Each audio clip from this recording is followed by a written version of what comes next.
Hello friends, welcome to honey GS classes. 19 April daily current affairs with GS points. So first చూస్తే మనకి 19 April very famous world liver day అని చెప్పేసి జరుపుకుంటున్నాము. Theme ఏంటి అంటే be vigilant, అంటే అలర్ట్గా ఉండాలి. ఎందుకోసం అంటే రెగ్యులర్ చెకప్స్తోని ఫ్యాటీ లివర్ డిసీజ్ రాకుండా కాపాడుకోవచ్చు అని చెప్పేసి థీమ్ తీసుకోవడం జరిగింది. ఈ థీమ్ మొత్తం మీద దేన్ని హైలైట్ చేస్తుంది అంటే ఫ్యాటీ లివర్ డిసీజ్ పట్ల అవేర్నెస్ కల్పించాలని చెప్పేసి థీమ్ తీసుకోవడం జరిగింది. సో అంతగా మనకి అవసరం లేదులేండి ఇది. నెక్స్ట్ వెరీ ఫేమస్, ఇన్ఫ్యాక్ట్ ఇది సైన్స్ అండ్ టెక్నాలజీ అదర్స్ కిందకి వస్తుంది. నానో యూరియా ప్లస్ అని చెప్పేసి వార్తల్లో ఉంది.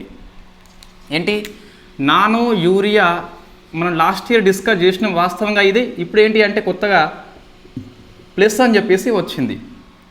దీన్నే మనము నానో యూరియా 16 అని చెప్పేసి కూడా పిలుస్తున్నాము. సో వెరీ ఫేమస్ మనకి నానో యూరియా యొక్క అప్డేట్ వర్షనే నానో యూరియా 16 అని చెప్పేసి లేదా నానో యూరియా ప్లస్ అని చెప్పేసి పిలుస్తున్నాము. సో నానో యూరియా ఏంటి మనకు అంటే యూరియా యొక్క లిక్విడ్ ఫామ్ అని చెప్పేసి పిలుస్తాం. దీని లాస్ట్ ఇయర్ మనకు ఇఫ్కో అని చెప్పేసి డెవలప్మెంట్ చేసింది. సో ఇప్పుడు ఈ ministry of agricultural and farmer welfare అని చెప్పేసి నానో యూరియా ప్లస్ యొక్క ఉత్పత్తి కోసం అని చెప్పేసి రెస్పాన్సిబిలిటీ 3 ఏళ్లకు గాను ఇఫ్కోకి అప్పగించింది. కాబట్టి మనకి వార్తల్లో వచ్చింది. ఏంటి అంటే సో వ్యవసాయ శాఖ అనేది నానో యూరియా ప్లస్ యొక్క ఉత్పత్తి కోసం అని చెప్పేసి ఇఫ్కోతోని 3 ఏళ్ల పాటు ఒప్పందం చేసుకోవడం జరిగింది. ఇఫ్కో అంటే ఏంటి మనకి ఇండియన్ ఫార్మర్స్ ఫెర్టిలైజర్స్ కంపెనీ అని చెప్పేసి పిలుస్తాం. సో వెరీ ఫేమస్ మనకు. ఇన్ఫ్యాక్ట్ ఈ ఇఫ్కో అనేది నానో యూరియా ప్లస్ని ఎక్కడ ఉత్పత్తి చేస్తుంది అంటే 2 రాష్ట్రాల పేరు గుర్తుపెట్టుకోవాలి. అవి గుజరాత్ అండ్ యూపీ అని చెప్పేసి పిలుస్తాం. సో గుజరాత్ అండ్ యూపీ అని చెప్పేసి Indian farmers fertilisers cooperation limited అని చెప్పేసి. సో ఈ కంపెనీ మనకు 2 రాష్ట్రం లోపల నానో యూరియా ప్లస్ అని చెప్పేసి నానో యూరియా యొక్క అప్డేట్ వర్షన్ని ఉత్పత్తి చేయడం జరుగుతుంది. 3 ఏళ్ల పాటు అమల్లోకి వస్తుంది. 15 ఏప్రిల్ నుంచి అని చెప్పేసి ఆ డేటు గుర్తుపెట్టుకోవాలి. నెక్స్ట్ చూస్తే లాస్ట్ ఇయర్ కరెంట్ అఫైర్స్లో మనకి ఇది వార్తల్లో వచ్చింది కాబట్టి సో యూరియా గోల్డ్ అని చెప్పేసి మనకు తెలుసు ఆల్రెడీ. యూరియా గోల్డ్ అని చెప్పేసి వార్తల్లో ఉంది. ఇప్పుడు లేదు, లాస్ట్ ఇయర్ ఉండే. ఇది వచ్చింది కాబట్టి ఇది మనం గుర్తుకు తెచ్చుకోవాలి. గుర్తుకు రాకుంటే ఇయర్ రౌండప్ చూస్తే మనకు తెలుస్తుంది. సో ఇయర్ గోల్డ్ అనేది ఏంటి అంటే సో మన యూరియాకి సల్ఫర్ కోటింగ్ ఇస్తున్నాము. సల్ఫర్ పూత అని చెప్పేసి మనకి ఇన్ఫ్యాక్ట్ ఇది ఏపీపీఎస్లో వచ్చిన గ్రూప్ 2 క్వశ్చన్ అనుకుంటా, మేబీ గ్రూప్ 1 కావచ్చు మొత్తం మీద. సో యూరియా గోల్డ్ అని చెప్పేసి సల్ఫర్ కోటింగ్ మనం ఇస్తాము. ఎంత అంటే మనకు 17% అని చెప్పేసి ఉంటుంది. యూరియా గోల్డ్ మనకి ఎవరు తయారు చేస్తున్నారంటే భారతదేశం లోపల so Rashtriya fertilisers chemicals limited అని చెప్పేసి తయారు చేస్తుంది. RFCL అని చెప్పేసి వెరీ ఫేమస్ కంపెనీ. సో ఇవి 2 మనకి వేరు కంపెనీ గుర్తుపెట్టుకోవాలి, నానో యూరియా అని చెప్పేసి.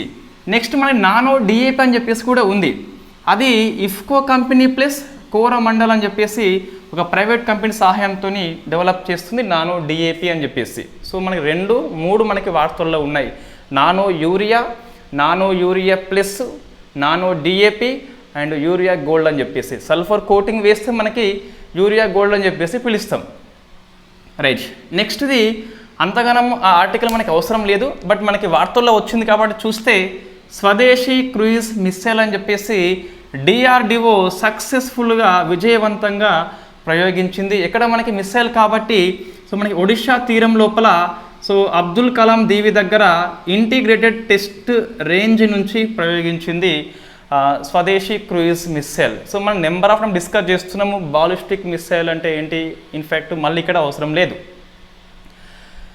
క్రూయిజ్ మిస్సైల్ మనకి భూ వాతావరణం లోపలనే ఆల్మోస్ట్ ప్యారలల్గా ప్రయాణం చేస్తుంది, స్థిరమైన వేగంతో ప్రయాణం చేస్తుంది. సో బాలిస్టిక్ అనేది భూ వాతావరణం దాటి ప్రయాణం చేస్తుంది, బాలిస్టిక్ పథాన్ని అనుసరిస్తుంది. సో బట్ మనకి ఇది అనేది భూమి యొక్క వాతావరణం లోపలనే ప్రయాణం చేస్తుంది. రైట్. నెక్స్ట్ ఒక 2 మనకు అగ్నిపర్వతాలు వార్తల్లో వచ్చినాయి. 2 కూడా మనకి హిందూ ఆర్టికల్స్ అండి. ఏంటి అవి? మౌంట్ ఎర్బస్ ఒకటి, మౌంట్ రువాంగ్ ఒకటి. జస్ట్ మనము ఆ లొకేషన్ గుర్తుపెట్టుకుంటే సరిపోతుంది. మౌంట్ ఎర్బస్ అనేది చూస్తే అంటార్కిటికా ప్రాంతం లోపల ఉన్నది. సో ఇన్ఫ్యాక్ట్ ఇది యాజ్ పర్ హిందూ ప్రకారం చూస్తే రోజుకి 80 గ్రాముల గోల్డ్ బంగారాన్ని సో ఈ గాల్లోనికి చిమ్మి వేస్తుందట అని చెప్పేసి మనకి ఆర్టికల్ ఇవ్వడం జరిగింది.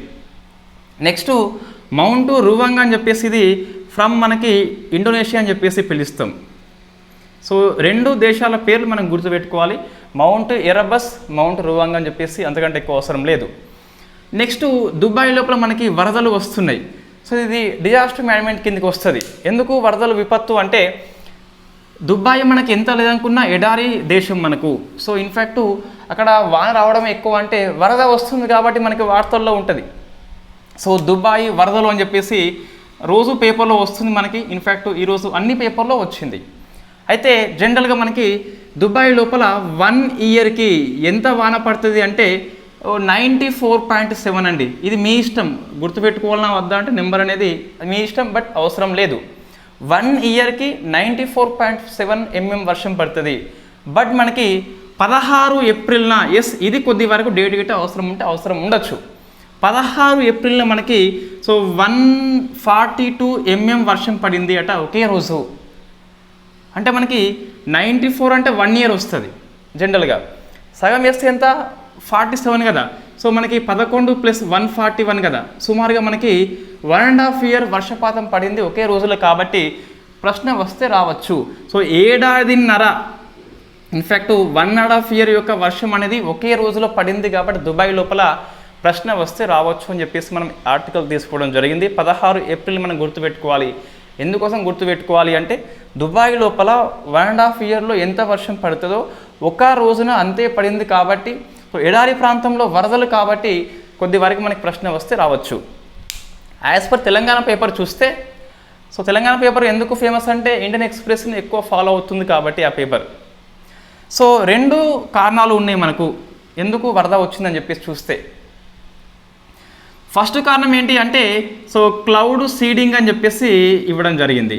సో ఇన్ఫ్యాక్ట్ అంటే ఏంటిదంటే సో మనకి వర్షం పడినప్పుడు ఆర్టిఫిషియల్ రెయిన్ని కురిపిస్తాం మనము, అది క్లౌడ్ సీడింగ్ అని చెప్పేసి పిలుస్తాం. అక్కడ ఫ్రీక్వెంట్లీ చేస్తున్నారు కాబట్టి ఈ రసాయనం యొక్క దుష్ప్రభావం ఫలితంగా ఇది వరద రావచ్చు అని చెప్పేసి ఇవ్వడం జరిగింది. సో మనకి వెరీ ఫేమస్ కెమికల్ ఏంటి అంటే సిల్వర్ అయోడైడ్ అని చెప్పేసి ఉపయోగిస్తాం. సో క్లౌడ్ సీడింగ్ని ఫ్రీక్వెంట్లీగా దుబాయ్ ప్రభుత్వం చేపడుతుంది కాబట్టి సో మొత్తం మీద మనకు వాతావరణంలో కృత్రిమంగా రసాయనాలు జరిగి ఈ వరదకి కారణం అని చెప్పేసి ఒకటి కనిపిస్తుంది. సెకండ్ కారణం ఏంటి అంటే మనకు సో గ్లోబల్ వార్మింగ్ అని చెప్పేసి ఇవ్వడం జరిగింది. గ్లోబల్ వార్మింగ్ అనేది వరదకి ఎలా కారణం అవుతుంది, భూతాపం అనేది ఎందుకు కారణం అవుతుంది అంటే మన టెంపరేచర్ ఎక్కువ వచ్చినప్పుడు సో మన సముద్రంలో నీరు అనేది ఎక్కువ బాష్పీభవనం చెందుతుంది, ఎక్కువ తేమ కలిగి ఉంటుంది కాబట్టి సో ఎక్కువ వర్షం అని చెప్పేసి మనకు ఆర్టికల్ ఇవ్వడం జరిగింది. సో భూతాపం అనేది సో ఎక్కువ టెంపరేచర్ వల్ల సముద్రం నీరు ఎక్కువ మనకి ఆవిరైపోయి మేఘాలు ఏర్పడి వర్షం వచ్చిందని చెప్పేసి సో మన 2 కారణాలు ఇవ్వడం జరిగింది తెలంగాణ పేపర్ లోపల. 2 కారణాలు వాస్తవం కావచ్చు మేబీ.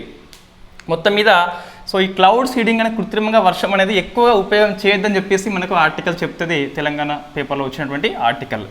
సో మనం ఏం గుర్తుపెట్టుకోవాలి మొత్తం మీద 16 ఏప్రిల్ కొంచెం డేట్ గుర్తుపెట్టుకోండి, గ్రూప్ 1 ప్రిలిమ్స్ వరకు, గ్రూప్ 2 ఎగ్జామ్ వరకు, తర్వాత మనకి డేట్ అయితే అవసరం లేదు. నెక్స్ట్ ఇది అపాయింట్మెంట్ మనకి వార్తల్లో ఉంది. ఈరోజు పిఐబి న్యూస్, ఈరోజు న్యూస్ అంటే మన రేపు పేపర్లో వస్తుంది. సో దినేష్ కుమార్ త్రిపాఠి అని చెప్పేసి so very famous personality, India navy యొక్క చీఫ్గా అపాయింట్మెంట్ అవ్వడం జరిగింది. సో 30 ఏప్రిల్ నుంచి అమల్లోకి వస్తుంది. ఇది 30 ఏప్రిల్ 2024 నుంచి ఇండియా నేవీ చీఫ్గా దినేష్ కుమార్ త్రిపాఠి సో రెస్పాన్సిబిలిటీ వహిస్తాడు. ప్రజెంట్ హరికుమార్ 30 ఏప్రిల్న విరమణ అవుతున్నాడు కాబట్టి సో ఆయనని రిప్లేస్మెంట్ చేస్తూ మనకి దినేష్ కుమార్ త్రిపాఠి అని చెప్పేసి ఇండియా నేవీ చీఫ్గా అపాయింట్మెంట్ కావడం జరిగింది. వెరీ ఫేమస్ మనకి అపాయింట్మెంట్ లోపల వస్తుంది. నెక్స్ట్ విజయ్ కుమార్ సారస్వత్ కమిటీ అని చెప్పేసి వార్తల్లో ఉంది. సో ఈ ప్రశ్న వస్తే మనకి రావచ్చు అండి, విజయ్ కుమార్ సారస్వత్ కమిటీ లేదా 7 మెంబర్ అని చెప్పేసి పిలుస్తాం. సో ఈ కమిటీ మనకి నీతి ఆయోగ్ సభ్యుడు కాబట్టి గుర్తుపెట్టుకోవాలి. ఏంటి అంటే మనకు ఇండియాలో 30 క్రిటికల్ మినరల్స్ ఉన్నాయి. సో మనం ఎన్ని గుర్తించినామంటే క్రిటికల్ మినరల్స్గా అంటే ఇన్ఫ్యాక్ట్ ఏంటి తెలుగులో అర్థం అంటే సో అరుదైన ఖనిజాలు అని చెప్పేసి పిలుస్తాం. 30 గుర్తించినాము. ఈ 30 అరుదైన ఖనిజాల విషయంలో ఈ ప్రైవేట్ వాళ్ళ భాగస్వామ్యం ఎలా ఉండాలని చెప్పేసి వీటిని మనము వెలికి తీయాలంటే సో కమర్షియల్ యొక్క భాగస్వామ్యం ఎలా ఉండాలని చెప్పేసి కమిటీ సిఫార్సు చేయమని చెప్పేసి మనకు నియామకం చేయడం జరిగింది. 7 మెంబర్ కమిటీ అని చెప్పేసి పిలుస్తాం. ఎందుకోసం అంటే 30 క్రిటికల్ మినరల్స్ యొక్క వెలికితీత కోసం అని చెప్పేసి కమర్షియల్గా ఎట్లా అనుమతి ఇవ్వాలి అని చెప్పేసి ఇది సిఫార్సులు అందజేస్తుంది గవర్నమెంట్ ఆఫ్ ఇండియాకి.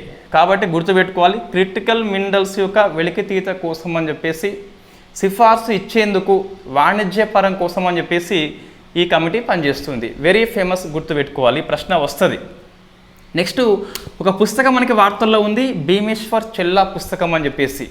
పుస్తకం పేరు ఏంటి మనకు, India the road to renaissance అని చెప్పేసి ఇవ్వడం జరిగింది. సో భారతదేశం అనేది రిస్టోర్ కావాలి అని చెప్పేసి, తిరిగి నిర్మించాలని చెప్పేసి అర్థం వచ్చేలా అది తీసుకోవడం జరిగింది. సో భీమేశ్వర్ చెల్లా అని చెప్పేసి మనకి ఈనాడు పేపర్లో వచ్చిన article. India the road to renaissance అని చెప్పేసి తీసుకోవడం జరిగింది. నెక్స్ట్ ఒక రిపోర్ట్ వార్తల్లో ఉంది, వరల్డ్ బెస్ట్ ఎయిర్పోర్ట్ అని చెప్పేసి. సో వరల్డ్ బెస్ట్ ఎయిర్పోర్ట్ అని చెప్పేసి మనకి స్కై ట్రాక్ అనే సంస్థ ఇస్తుంది. సో జర్మనీ సంస్థ స్కై ట్రాక్ అని చెప్పేసి రిపోర్ట్ ఇస్తుంది. ద వరల్డ్ బెస్ట్ ఎయిర్పోర్టు మనకు మొన్న కరెంట్ అఫైర్స్ చూస్తే ఏప్రిల్ 16 కరెంట్ అఫైర్స్ చూస్తే అదేమో వరల్డ్ బిజియెస్ట్ లేదా ఇన్ఫ్యాక్ట్ రద్దీ అని చెప్పేసి అది మనకు ఇన్ఫ్యాక్ట్ ఎయిర్పోర్ట్ కౌన్సిల్ అని చెప్పేసి రిపోర్ట్ ఇవ్వడం జరిగింది. అది వేరు, ఇది వేరు. ఇదేమో స్కై ట్రాక్ సంస్థ ఇస్తుంది బెస్ట్ ఎయిర్పోర్ట్, ఇదేమో బిజీ ఎయిర్పోర్ట్ అని చెప్పేసి ఇవ్వడం జరిగింది. సో బెస్ట్ ఎయిర్పోర్ట్లో first rank goes to so దోహాలో ఉన్నది. ఇన్ఫ్యాక్ట్ దోహా హమద్ అని చెప్పేసి పిలుస్తాం. ఇది ఖతార్ రాజధాని దోహాలో ఉంటుంది. ఇది వరల్డ్ బెస్ట్ ఎయిర్పోర్ట్గా ఫస్ట్ ర్యాంక్ వచ్చింది. సెకండ్ ర్యాంక్ గోస్ టు మనకు in fact second rank goes to Changi అని చెప్పేసి ఉన్నది. సో చాంగి అని చెప్పేసి సెకండ్ ర్యాంక్ మనకి గుర్తుపెట్టుకోవాలి కంపల్సరీ, చాంగి అని చెప్పేసి ఫ్రమ్ సింగపూర్ మనకి. నెక్స్ట్ ఇండియన్ చూస్తే టాప్ 100లో మొత్తము 4 వచ్చినాయి. టాప్ 100లో 4 వచ్చినాయి. ఫస్ట్ 36th ర్యాంక్ అని చెప్పేసి మనకి సో ఢిల్లీలో ఉన్నటువంటి ఇందిరాగాంధీ ఎయిర్పోర్టు. సో మనకి మొన్న బిజియెస్ట్ ఎయిర్పోర్ట్ లోపల 10th ర్యాంక్ వచ్చింది. బెస్ట్ ఎయిర్పోర్ట్ లోపల 36 అని చెప్పేసి చూసుకోవాలి. Next 59th rank goes to మనకు కెంపెగౌడ. సో మనకి పేపర్లో కెంపెగౌడ అని చెప్పేసి ఇవ్వలేదు, బెంగళూరు అని చెప్పేసి ఇచ్చారు. సో వాస్తవం మనం కెంపెగౌడ అని చెప్పేసి పేరు పిలుస్తాం. సో బెంగళూరు యొక్క నగర నిర్మాత ఎవరు మనకి, కెంపెగౌడ అని చెప్పేసి ఉన్నది. రైట్, కెంపెగౌడ మనకి ఇటీవల వార్తల్లో ఉన్నది. ఫస్ట్ ఇప్పుడు ఎందుకు వార్తల్లో వచ్చిందంటే బెస్ట్ ఎయిర్పోర్ట్ లోపల 59 ర్యాంక్ అని చెప్పేసి. ఇంకా చూస్తే ఇది దక్షిణ ఆసియా లోపల, సౌత్ ఏషియా లోపల అండ్ ఇండియా లోపల కూడా ఇన్ఫ్యాక్ట్ బెస్ట్ రీజనల్ పోర్ట్గా సెలెక్ట్ అయింది. బెస్ట్ ప్రాంతీయ ఎయిర్పోర్ట్ అని చెప్పేసి సెలెక్ట్ అయింది. అది కరెంట్ అఫైర్సే, ఇదే రిపోర్ట్ లోపల. ఇటీవల మనకు లాస్ట్ ఇయర్ కరెంట్ అఫైర్స్ చూస్తే యునెస్కో అవార్డు వచ్చిందండి దీనికి. ఏది అంటే ద ప్రిక్స్ వెర్సైల్స్ అవార్డు అని చెప్పేసి రావడం జరిగింది. యునెస్కో యొక్క ప్రిక్స్ వెర్సైల్స్ బ్యూటిఫుల్ ఎయిర్పోర్ట్ అని చెప్పేసి కెంపెగౌడకి వచ్చింది. ఇది మనకి మోస్ట్ రీసెంట్గా మన మోడీ గారు లాంచ్ చేస్తారు లాస్ట్ ఇయర్ లోపల. నెక్స్ట్ 61 మనది వచ్చింది. సో రాజీవ్ గాంధీ ఫ్రమ్ హైదరాబాద్ అని చెప్పేసి 61 ర్యాంకు. ఈ రాజీవ్ గాంధీకి మనకు బెస్ట్ ఎయిర్పోర్ట్ అవార్డు వచ్చింది. దేంట్లో అంటే ఈ స్టాఫ్ విషయంలో సౌత్ ఏషియా మొత్తంలోనే బెస్ట్ ఎయిర్పోర్ట్ స్టాఫ్ అని చెప్పేసి దీనికి హైదరాబాద్లో ఉన్న ఈ శంషాబాద్కి వచ్చింది. నెక్స్ట్ మనకు 95 అని చెప్పేసి ముంబైలో ఉన్నటువంటి ఛత్రపతి శివాజీ అని చెప్పేసి 95th ర్యాంక్ వచ్చింది. 4 మనం గుర్తుపెట్టుకోవాలి. సో స్కై ట్రాక్ రిపోర్ట్ అని చెప్పేసి 36, 59, 61, 95 అని చెప్పేసి. కెంపెగౌడ ఏంటి మనకి సౌత్ ఏషియా లోపలనే బెస్ట్ రీజనల్ ఎయిర్పోర్ట్ అని చెప్పేసి ఉంటే, మన శంషాబాద్ వచ్చేసి ఈ ఎయిర్పోర్ట్ స్టాఫ్ విషయంలో ఫస్ట్ ర్యాంక్ రావడం జరిగింది. ఇంకోటి థర్డ్ చూస్తే మనకి దక్షిణ కొరియాది ఇంచేయాన్ అని చెప్పేసి ఉన్నది. సో ఇంచేయాన్ ఎయిర్పోర్టు ఈ సౌత్ కొరియా, ఇది best family friendly airport select అయింది. ఓవరాల్ ర్యాంక్ థర్డ్ అయితే ఈ బెస్ట్ ఫ్యామిలీ ఫ్రెండ్లీ అని చెప్పేసి ఆ కేటగిరీ లోపల ఫస్ట్ ర్యాంక్ వచ్చిందండి. నెక్స్ట్ కెంపెగౌడ మొత్తం ర్యాంక్ చూస్తే 59 ఉన్నప్పటికీ ప్రాంతీయ ఎయిర్పోర్ట్ విషయంలో ఫస్ట్ ర్యాంక్ వచ్చింది. శంషాబాద్ 61 ఉన్నప్పటికీ ఎయిర్ స్టాఫ్ విషయంలో ఫస్ట్ ర్యాంక్ వచ్చింది. ఇది మనకి ఈరోజు కరెంట్ అఫైర్స్ వార్తల్లో ఉన్నాయి. సో తప్పనిసరిగా వేటిని అధ్యయనం చేయాలి అంటే ఒకటి నానో యూరియా 16 అని చెప్పేసి ఉన్నది, దుబాయ్ వరదలు అని చెప్పేసి ఏప్రిల్ 16 గుర్తుపెట్టుకోవాలి, దినేష్ కుమార్ త్రిపాఠి గుర్తుపెట్టుకోవాలి నేవీ చీఫ్ అని చెప్పేసి, Vijay Kumar committee compulsory 30 critical minerals మీద ఈ వాణిజ్య వెలికితీత కోసం అని చెప్పేసి సిఫార్సు అని చెప్పేసి గుర్తుపెట్టుకోవాలి. ఇవి 4 తప్పనిసరిగా అధ్యయనం చేయాల్సిన అంశాలు ఈరోజు. So thank you very much.